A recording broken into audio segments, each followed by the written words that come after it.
자, 이 세럼이 생각보다 사람들이 많이 쓰는데 또 생각보다 제대로 쓰는 사람들이 없어요. 아무리 비싼 거 써도 이 의미가 없어지는 것이거든요. 지성 피부, 건성 피부, 민감성 피부별로 추천하는 세럼을 하나하나 설명드리자면,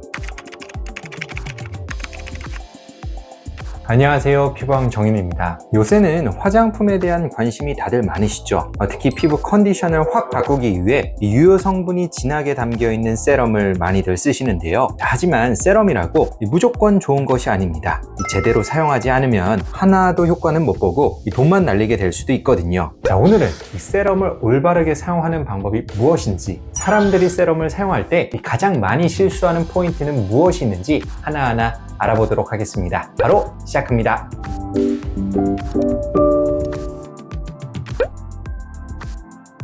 세럼은 도대체 무엇일까요? 한마디로 표현한다면 특정 피부 고민을 해결하기 위한 유효 성분이 고농축된 액체형 화장품이라 말할 수 있는데요. 제형이나 사용 목적에 따라 일부 구분하는 경우도 있긴 하지만 통상적으로 에센스나 앰플이라는 용어와도 혼용해서 사용을 합니다. 세럼이 항상 필수인 것은 아닙니다. 수분 공급이나 진정이 목적이라면 로션, 크림만으로도 충분한데요. 하지만 색소, 잔주름, 탄력, 모공, 피지처럼 뚜렷한 고민이 있다면 이 세럼이 상당한 도움이 될 수 있습니다. 이 화장품의 효과는 성분의 양, pH, 피부에 머무는 시간의 곱에 의해 결정되는데 이 세럼은 이 세 가지 변수를 모두 최적화한 제품이기 때문이죠. 그만큼 다른 화장품에 비해 가격이 비싼 편이고요. 그래서 투자한 비용 대비 효과를 끌어내기 위해서라도 이 세럼은 올바르게 사용하는 게 무엇보다 중요합니다. 그런데 생각보다 이 세럼을 제대로 사용하지 못하는 경우가 많은데요. 사람들이 가장 흔하게 하는 실수에는 무엇이 있을까요? 먼저 세럼만 사용하는 분들이 계신데요. 이 세럼에 유효 성분이 농축되어 있다고 해서 이 세럼만 단독으로 써도 괜찮다고 생각하는 건 금물입니다. 화장품의 기본 기능인 수분 공급과 장벽을 회복하는 효과는 주로 로션, 크림과 같은 보습제가 담당하기 때문인데요. 이 보습제 없이 세럼만 사용하면 수분이 쉽게 증발해 피부가 건조해지거나 예민해지기 쉽죠. 이 보습제를 무조건 기본으로 두되 세럼을 통해 피부 고민을 추가적으로 관리하는 것이 중요합니다. 이 세럼의 사용 순서도 굉장히 중요합니다. 화장품의 사용 순서가 바뀌면 성분 간의 충돌이나 변형이 생기거나 화장품의 흡수가 방해될 수 있는데요. 실제로 이 보습제를 먼저 바르고 세럼을 바르게 되면 이 보습제에 의해 씌어진 막 때문에 세럼이 제대로 흡수되지 않고 겉돌게 되죠. 화장품의 올바른 사용 순서는 아주 간단합니다. 이 점도가 묽은 것에서부터 점도가 높은 것 순으로 사용하는 것인데요. 쉽게 말해 가장 묽은 스킨과 토너를 처음에, 그 이후에 세럼을 사용하고 이 마지막에 유분이 제일 많은 로션이나 크림을 바르면 됩니다. 아침에는 그 후에 선크림까지 바르면 완벽하겠죠. 세럼은 피부에 바르면 끝이냐? 아닙니다. 세럼이 충분히 흡수되고 피부에 작용할 수 있는 시간을 벌어줘야 하는데요. 예를 들어 L-아스코르브산 세럼은 pH 3 정도의 산성이라 세안 직후에 먼저 쓰고 이어 효능을 보완하기 위한 나이아신아마이드, 비타민 E, 페룰산이 포함된 보습제를 사용하는 경우가 많죠. 하지만 이들은 대개 pH 6 정도의 중성이므로 바로 이어서 바르면 제대로 흡수가 안 되거나 들뜰 수 있습니다. 따라서 L-아스코르브산 세럼은 바른 뒤 5에서 10분 이상의 간격을 두고 다음 단계 순서로 넘어가는 것이 중요합니다. 또 화장품으로 최대한의 효과를 내겠다고 여러 개의 세럼을 복합적으로 사용하는 분들도 계신데요. 이 세럼에 따라서는 상당히 위험할 수 있습니다. 예를 들어 레티놀과 아하, 바하는 둘 다 각질 제거 기능이 있는 만큼 같은 날 함께 쓰지 않는 것이 안전하고요. 가능하면 한 종류만 쓰고 둘 다 쓸 땐 요일을 교대로 나누어 사용하는 것이 좋습니다. 그 외에도 고활성 세럼 여러 개를 동시에 사용하면 서로 pH나 용매가 다른 제형이 섞이게 되면서 성분 간의 충돌이 발생하고 흡수 경로가 엉키면서 피부에 자극이 유발될 수 있는데요. 특히 손바닥에 여러 개의 세럼을 골고루 떨어뜨린 뒤 고루 섞어서 얼굴에 펴바르는 방식은 절대로 피해야 합니다. 그래서 저는 이 본인의 핵심 피부 고민에 맞추어 한두 가지 이내의 세럼을 집중적으로 사용하는 것을 추천하는데요. 만약 그 이상 사용하고 싶다면 이 세럼 사이의 시간 간격을 확실하게 두거나 아침용 세럼, 저녁용 세럼으로 구분하여 이 피부 자극을 확실하게 줄이는 것이 중요합니다.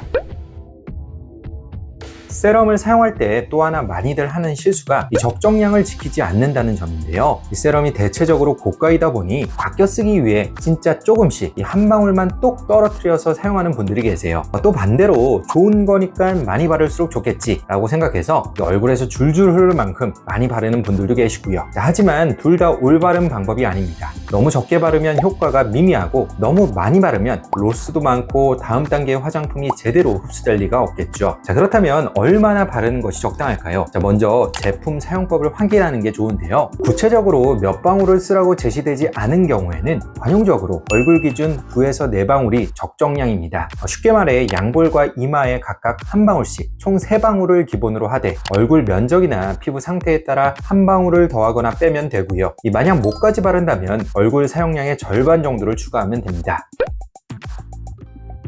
자, 혹시 이 로션 바르듯이 크림 바르듯이 이 세럼을 바르는 분들이 계신가요? 자, 대충 이 손바닥으로 쓱쓱 문지르듯이 세럼을 바르고 있다면 무조건 중단해야 합니다. 자, 이거 뭐 로션이나 크림을 바를 때도 마찬가지지만 이 피부를 손바닥으로 비비면서 화장품을 바르는 방식은 절대로 권장하지 않습니다. 여기에는 2가지 이유가 있는데요. 첫째, 손바닥으로 열심히 문지르면 얼굴 피부에 유효 성분이 전달되는 것이 아니라 이 상당량이 손바닥 피부로 전달될 수 있죠. 둘째, 손바닥과 얼굴 피부의 마찰로 인해 피부 장벽이 손상되고 이러한 과정이 장기적으로 반복되면 미세 염증 반응을 유발, 결과적으로 피부를 민감하게 만들거나 피부 노화를 촉진할 수 있습니다. 자, 따라서 이 세럼을 바를 때는 이 피부를 톡톡 두드리듯이 흡수시키는 게 핵심이고요. 자, 먼저 이 양볼과 이마에 이 방울방울 떨어뜨린 세럼을 이 피부결을 따라 가볍게 얼굴 전체적으로 분산시킨 다음 이 손가락 끝만을 이용해서 이 피아노 건반 치듯 이 톡톡톡 가볍게 두드리면서 흡수시키는 것이 가장 좋은 방법입니다.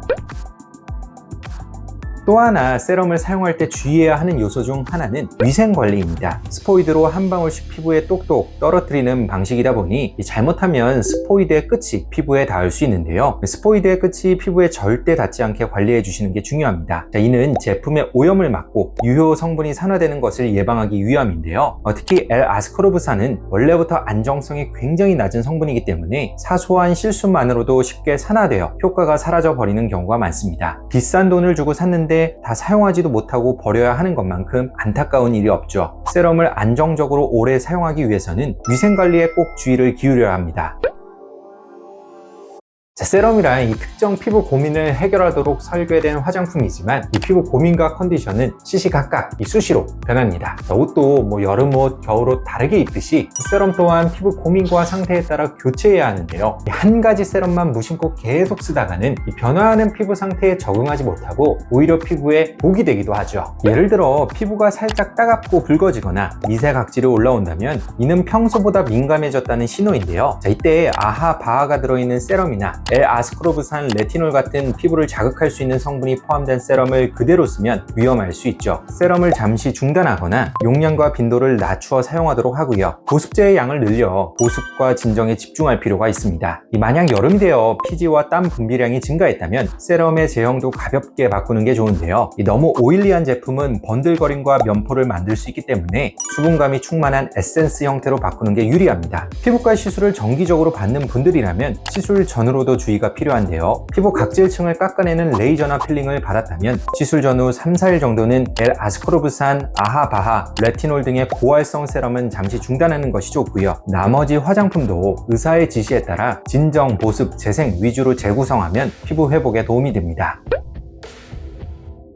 같은 세럼이라도 어떻게 바르고 관리하느냐에 따라 이 결과는 달라진다는 사실을 잘 이해하셨죠? 자, 그렇다면 이 피부 타입과 고민별로 어떤 세럼을 사용하는 것이 좋을까요? 지성이거나 여드름성 피부에서는 나이아신아마이드 4에서 5% 세럼이 기본입니다. 이 나이아신아마이드는 피지와 모공을 다듬는 저자극 성분인데요. 만약 피지 분비가 많고 블랙헤드가 잘 생기는 분들은 T존 위주로 바하 0.5에서 2% 세럼을 주 1, 2회 이하로 곁들여 사용해 볼 수도 있습니다. 자, 만약 여드름 염증은 가라앉았지만 흔적이나 색소 침착이 걱정된다면 비타민C 유도체 5에서 10% 세럼을 추천드립니다. 건성이거나 장벽 기능이 떨어져 있다면 장벽 기능을 올릴 수 있는 판테놀 1에서 5% 그리고 세라마이드, 콜레스테롤, 지방산 등 장벽 구성 성분이 포함된 세럼을 추천하고요. 보조 성분으로 스쿠알란, 글리세린, 알란토인 등이 함께 들어있으면 더 좋겠죠. 자, 만약 색소 고민이 더해진다면 자극이 덜한 비타민C 유도체 세럼으로 시작하고 경우에도 서서히 적응 후 L-아스코르브산 세럼으로 전환하는 것이 좋습니다. 피부가 칙칙한 게 가장 신경 쓰이는 분들은 아침에 L-아스코르브산 10에서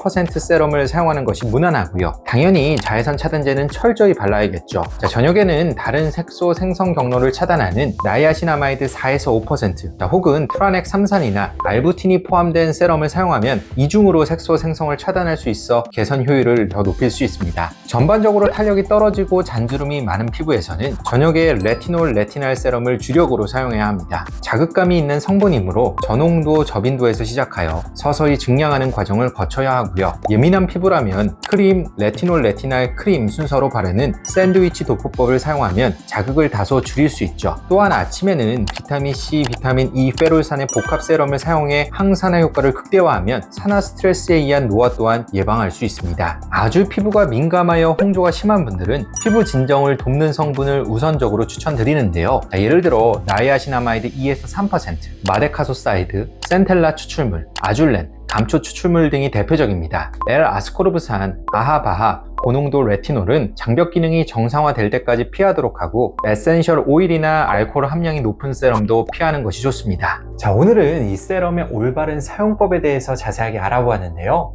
특정 피부 고민을 해결하기 위한 효과적인 해결사 중에 하나가 이 세럼인 것은 분명한 사실입니다. 다만 이 비싼 돈 들여서 구입하는 세럼인 만큼 올바르게 사용하셔서 최고의 효과를 얻게 되시길 바라겠습니다. 지금까지 피부왕 정윤이었습니다. 감사합니다.